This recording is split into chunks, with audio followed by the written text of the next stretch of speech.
Hello, everyone. Thank you so much for tuning in. This is Tahmina Watson, your host of Tahmina Talks Immigration. Welcome. This summer, I decided to record a series called Legal Heroes in the Trump Era. I wanted to speak with some of the lawyers who have stepped up beyond their day jobs to make a difference in immigration, civil rights, and much more. I wanted their insights from their work in the last 4 years so we can learn lessons to take into the future, especially as one of the most consequential elections in America lies ahead. The interview series became a book called Legal Heroes in the Trump Era. Be inspired, expand your impact, change the world. The book can be found on Amazon and other outlets. I hope you will pick it up. Enjoy these interviews. I hope you'll learn a lot. Thank you so much for listening, and thank you for being here. Well, good morning, everyone. This is Tahmina Talks Immigration in Seattle, and this is Tahmina Watson. Today, we have an amazing guest. His name is Drew Caputo. He is the Vice President of Litigation at Earthjustice, which is an organization that protects wildlife, lands, and oceans in this country. Welcome, Drew. Thank you so much for being here. Thank you, Tahmina. It's great to be here. Well, I'm so excited to speak with you because I have known about your work for a good year and a half, and I've been dying to speak with you. So this is just a wonderful opportunity. You know, a lot of my listeners are immigration nerds, if you like. They really follow immigration issues, and of course, we've had no shortage of that in the last 3 years. So it's a new area for my audience, Earthjustice's work and climate change and environmental work. And so I really would like you to give us some insight to the work you've been doing. But before we do that, I'd love for people to know a little bit about you. So where were you born and where did you grow up? I'm an Easterner. I live now in the San Francisco Bay Area, but I was born in New York City in the Bronx. My parents were an Italian-American guy and an Irish-American gal who met in Catholic school in the Bronx. And I grew up mostly in New Jersey, just outside of Philadelphia. But I moved to California 20 years ago, and I very much consider myself a Californian now. Well, that's wonderful. Whereabouts in New Jersey? My husband's from there too. I grew up in Marlton, New Jersey, which is about 15 miles east of Philadelphia in southern New Jersey. Well, very, very close to my husband. He grew up in Morristown, which is close to Cherry Hill. So Marlton is right next to Cherry Hill also. Oh, is it really? Oh, that's fabulous. Well, wonderful. Well, we have that connection. Did you always want to be a lawyer? Well, I grew interested in the law when I was before I went to college. And in all honesty, I was really affected by the civil rights movement. And in particular, the work that Thurgood Marshall and Constance Baker Motley did to use the law and the courts to make America a better, fairer place by ending legal segregation and making the country better for all Americans, African Americans most importantly, but for all Americans. And the lesson I took from that was that you can use the law to make America and the world a better, more just place. And that drove me toward the law. Well, that's a very, very good reason to become a lawyer, using the law. And what did you think you would accomplish as a lawyer? Well, just what I said, that the law can level the playing field, give a voice to people and things like the environment, like wildlife, that don't have a voice otherwise and that can't really operate in the political process. And that's what we try and do at Earthjustice, where our motto is that we exist because the earth needs a good lawyer. And that's what we try to do in our work. I love it. The earth needs a good lawyer, and that's very, very true. Tell us a little bit about your legal career up until present time. When I graduated from law school, I went straight into public interest environmental work. My first job out of law school was working for the Sierra Club Legal Defense Fund, which changed its name to Earthjustice in the mid-90s. And I worked at Earthjustice for 3 years. Then I moved to the Natural Resources Defense Council, NRDC, another public interest environmental organization. I was there for 13 years. And then I became a federal prosecutor. And I prosecuted all types of crimes, including public corruption, national security, and criminal civil rights cases for 8 years. And then about 6 years, I came back to the environmental movement and back to Earthjustice. You know, when you go to law school, it's, at least when you did, environmental law wasn't the biggest thing to do. How did you get into this area? What drew you to it? It was a little bit of happenstance. I went to law school to be a public interest lawyer, but I was interested in a bunch of varieties of public interest law. I was interested in environmental law. I was interested in civil rights law. I was interested in civil liberties law. I was interested in the labor movement. And my first summer of law school, between first and second year, I got a job with the Sierra Club Legal Defense Fund in Denver, a place I had never been. And that was it for me, the work. I love the fact that I could spend the week trying to protect these wild places. And then on the weekends, I could go up to the mountains and hike and camp in the places that I was working to save during the week. And that was it for me. You know, I just got goosebumps because I've been to Denver and I've been to many of the places that you have been protecting. Pike Place, is it Pikes Peak? I forget the name, the mountain. Yeah. And I can totally envision that. I just got goosebumps. It's just wonderful to hear that. You know, a lot of us were dismayed by the election of November 2016. Of course, another one is coming up. And a lot of us have been challenged in unprecedented ways. But that night of the election was a crucial moment for many of us, you, me, and other lawyers that will be part of this series. What changed for you in November 2016 when this president was elected? Well, as soon as I remember sitting at my home on election night, watching the election returns on television with my family. And as soon as it became clear that Donald Trump had won, I knew immediately that the environment was at risk. Trump did not hide his views about public health and environmental protections during the campaign. And I knew right away that we were going to be facing an existential threat to public health and environmental protection from Trump's election. And I say that in a completely nonpartisan, non-political way.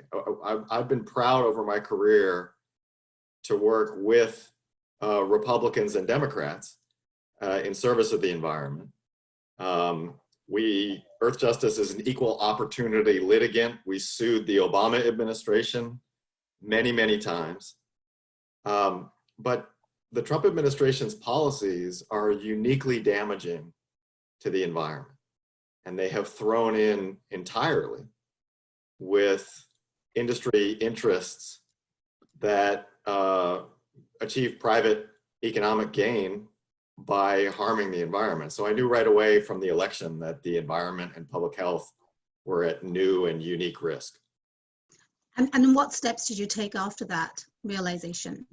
Well, at Earthjustice, we had a plan for how we were planning to proceed. And the morning after the election, we sort of threw it into the waste paper basket and we started planning again. We had a plan to get as much done in the last, in the waning days of the Obama administration for the environment. We put in a plan for how we were going to operate during the first 100 days of the Trump administration. And then we put a longer-term plan in place for what we expected and turned out to be a significantly increased level of decisions that required us to go to court because they were illegal and bad policy for the environment. So among other things, I set up teams of lawyers even before Trump took office to litigate over decisions that we felt confident the Trump administration would take. And they did.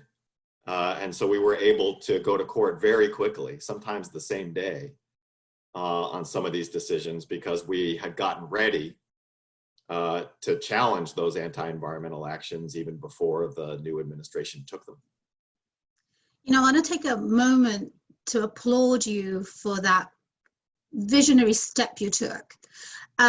Because those weeks between the election and inauguration were absolutely crucial to get into position. And it sounds like you had done exactly that, and you had put teams together, and you had really taken the steps that were necessary to ensure that the fight that was to come, which was much bigger than anybody thought, you were in a position to handle. So kudos to that, and thank you on behalf of the earth and all the people on it, because what happens in America really affects everybody in the world. So thank you for taking those steps and having that leadership that was required, that actually people didn't potentially realize how important it was going to be. So thank you. That's generous of you to say. Well, I think it's very important for people to recognize, because honestly, those 8 weeks really were very important, and you utilize them well. So question that comes next is, what are some of these legal challenges that you've been facing and fighting? And remember, our audience perhaps doesn't have a good idea, so the 101 would be great. Yeah, so at Earthjustice, we have almost 150 lawyers working at Earthjustice, and we work on the entire range of environmental issues. And we group our issues into sort of 3 broad issue areas, and I'll give you examples from each of the issue areas. First, because of the unique challenge to the entire world from the climate crisis, we are working hard to use the law and litigation to fight against dirty sources of energy and fight on behalf of clean sources of energy as part of our climate and energy work. So for example, the Trump administration has dramatically increased efforts to develop oil and gas on public lands and in public waters, the lands and ocean waters that belong to all Americans, and that the Trump administration has been trying to maximize the production of oil, gas, and coal in those areas. And so we have filed a series of lawsuits. We've won 2 of them just this past spring, about oil and gas leasing in the Rocky Mountain West on public land that was done without adequate environmental analysis and adequate protections for wildlife. So that's one example of our work in the climate and energy sphere. The second sphere is what we call healthy communities, which is clean air, clean water, toxics protection. Much of our environmental justice work for low-income communities and communities of color that are disproportionately affected by pollution. So we recently won a case in the United States Supreme Court under the Clean Water Act. Congratulations.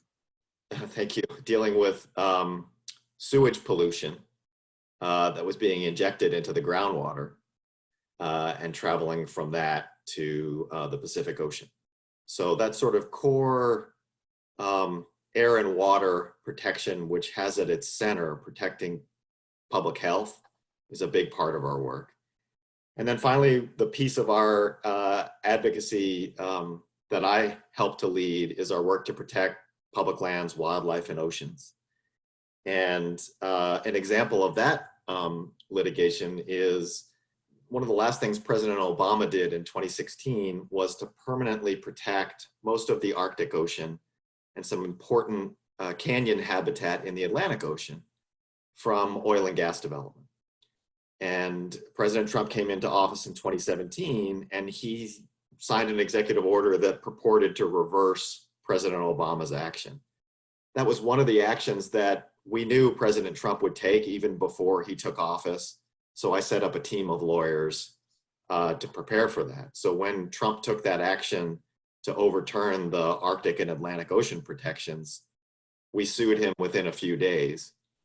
And last year we won that lawsuit in the federal district court in Alaska, which had the effect of blocking the Trump administration's effort to expand oil and gas development in the Arctic, the Atlantic, and potentially in the Pacific Ocean.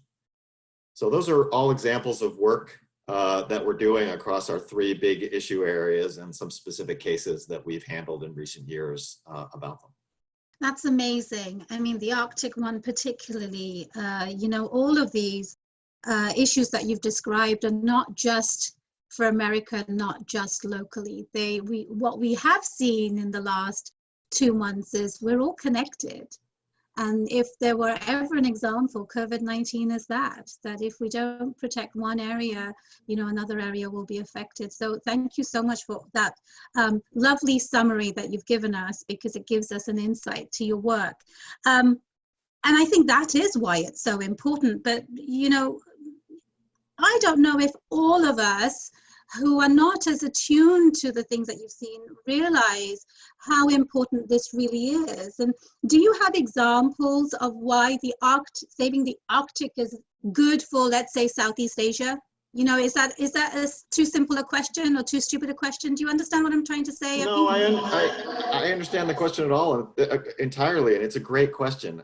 The way I think about this, and you rightly frame it in global terms, is that the world is facing 2 great crises that are a threat to humankind and all living beings on Earth. The first is the climate crisis, in which our planet is rapidly heating in a way that is already causing human misery and threatening to wipe out wildlife species that don't have the ability to move because alternative habitat has been built up. So that's one of the global crises.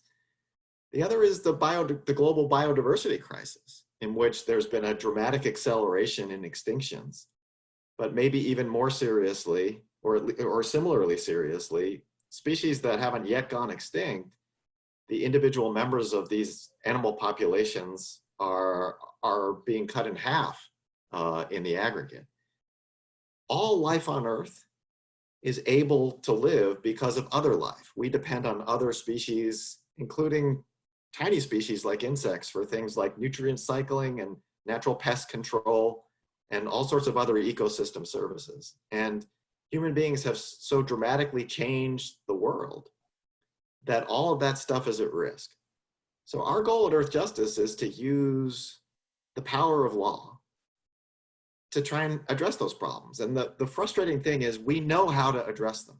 For example, we know how to deal with the climate crisis, which is to move from old dirty sources of energy, like oil, gas, and coal, to cleaner, greener sources of energy like solar powered energy and wind power. And that's the future, not just in terms of protecting the environment, but there are valuable jobs and valuable technologies in a 21st century clean energy economy that the nations that are on the forefront of that are not only going to benefit environmentally, they're going to benefit economically. So that's what we're trying to do in our work at Earthjustice. Well, again, I got goosebumps all over again. I mean, a part of my life I lived in Bangladesh, and my father was from an area which was very close to the Sundarban. You know, the wild, you know, the forest and the grove, and, you know, with incessant monsoon and all sorts of other environmental issues, as well as man-made problems. I think there's going to be a factory there, some sort of coal factory potentially. And, you know, if you think about the Royal Bengal tigers that are already almost extinct. And so what you're saying is really resonating in many ways and making me think of things I haven't really thought about in the depth. And so I hope that will be the case for our listeners too. But, you know, I want to, before we go to lay people and listeners, I want to address what lawyers can do, because we are in a time where the law really is our tool. And you have very effectively used it. And we have a lot of lawyers coming out of university or people who are trying to find ways to do more meaningful work.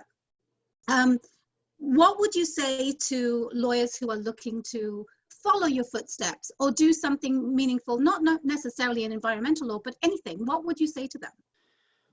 Well, I think that the most important thing for someone who is coming out of school and deciding what career path to take is to have a really serious conversation with themselves about what's the most important thing for them. When I was in law school, there was a pretty well-trod career path from the school I went to, which was basically corporate law. Not for everybody, but for the majority of people, big law firms in big cities.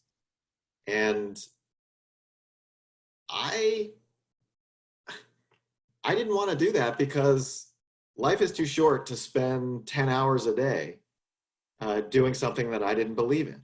And I had already learned that I did my best work when I was working on something that I felt personally passionate about.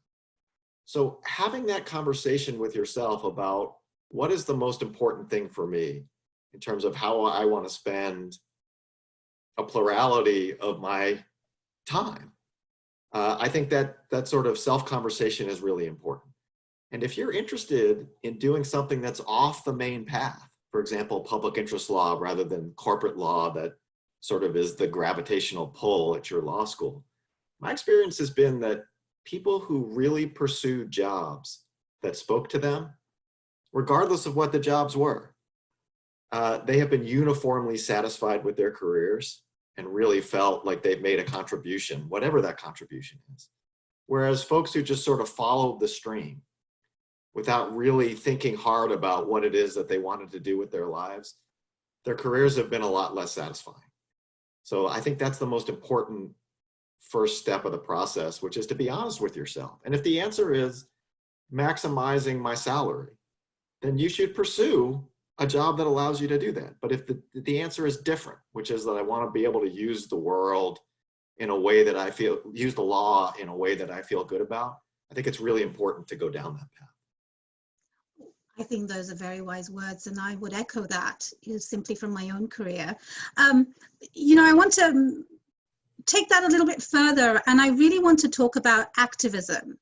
When the word activism is raised, you sort of think about the protesters who are on the streets today and, all the centuries. But, I feel there's been legal activism in unprecedented ways in the last 3 years. Would you agree? And if so, would you expand on that? What do you think about legal activism in the era of Trump? Well, I would agree. I think there is something called legal activism, and I think it's really important. But I also want to be clear that the type of direct activism, the citizen activism that we're seeing in America today in response to these appalling instances of racism and violence and brutality, those are people I will claim to be a part of the activist movement as a lawyer, but those folks who are putting themselves and their bodies on the line on the streets, and I want to make really clear that I'm not comparing myself with them, because those people are standing up with their bodies and their health in a way that I have tremendous respect for. But you also can use the law to make change. And as I was saying earlier, I was inspired by Thurgood Marshall and Constance Baker Motley, who used the law to make change. And that's what I think is happening today. Part of it is a real recognition that the rule of law is at risk, given some of the policies and agendas that are being pursued here in America, and as I read the newspaper elsewhere in the world. And these things that we hold, that we cherish, things like democracy and the rule of law, they require tending and defending and supporting. So standing up in court is an act of activism to protect the thing you're trying to protect, as well as to stand up for the rule of law. Very beautifully said, and I'm going to have to quote you on that, because I think there's a role for lawyers to play in the months and years to come. And that brings me to one of my last questions is, for lawyers, we have to play an important role, and we recognize that the rule of law is at risk. And more so, perhaps, as we see right this moment. You know, you and I had scheduled to speak a while ago, but in this time, we have seen the country, just as you've mentioned, step up and essentially say, this is our country. You know, it's a people's movement. But lawyers do have a role to play. What would you suggest, advise us, all of us, to do in the next few months, because they are critical, and maybe the next 4 years, and who knows? What would you say in your visionary way that we need to, what are the steps we should take? For lawyers specifically? Yes. Yeah, well, I think taking seriously and in a very volitional way, attorneys' obligations to give back to the community through meaningful pro bono work is I think very important. We are seeing through the horrible things that are happening today in the area of racism and violence, how racism is a stain on America. And there are tremendous opportunities for attorneys to stand up against that kind of institutionalized and systematic racism. And attorneys can do that from a pro bono standpoint, or can orient their careers that way. One of the things that I like about the law is that it offers some flexible opportunities for people to contribute and give back. There are lots of important issues out there, from civil rights and civil liberties to the environment, many other important issues, poverty protection, and there are incredibly worthy groups that use the law to make progress on all those things, and people can spend all or portions of a career in that direction. For folks who are in private practice, pro bono opportunities are critical. And being an active and informed citizen participant and voter, these are critical for all of us, whether we're lawyers or non-lawyers. Thank you. Very important for people to hear that from you.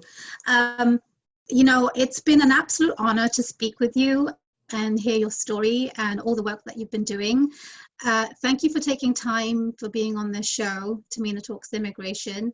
And I hope we can stay connected and, you know, help collaborate in the world that we're about to enter and the world that's going to be for our future and our children.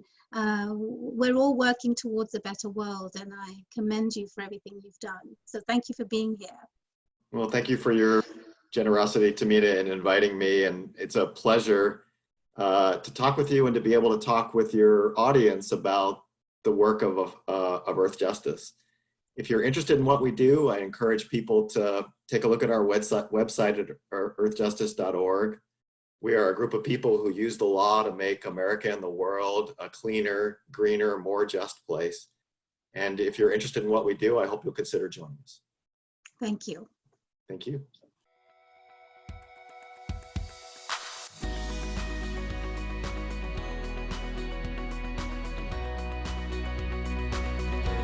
Tahmina Talks is brought to you by Watson Immigration Law.